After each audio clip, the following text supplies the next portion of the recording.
Loyalty দেখাতে হলে Andre রাসেলের মতন দেখাতে হবে, কেননা আন্দ্রে রাসেল যেটা করে দেখালো আর কোনো প্লেয়ার আমার মনে হয় না এরকম করে দেখাবে। কেকেআর আইপিএল 2026-এর জন্য আন্দ্রে রাসেলকে রিলিজ করেছিল। তিনি চাই না কি আমি আর অন্য টিম থেকে খেলবো, তার কারণে তিনি নিজেকে অবসর ঘোষণা করেছে। তিনি আর আইপিএল খেলবে না, আন্দ্রে রাসেলকে আর আইপিএলে দেখা যাবে না। এইরকম প্লেয়ার হওয়ার দরকার।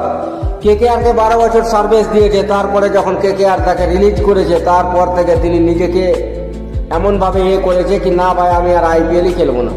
আর সত্যি বন্ধুরা, তিনি আর আইপিএলই খেলবে না, তিনি আইপিএল থেকে রিটায়ারমেন্ট নিয়ে নিয়েছে।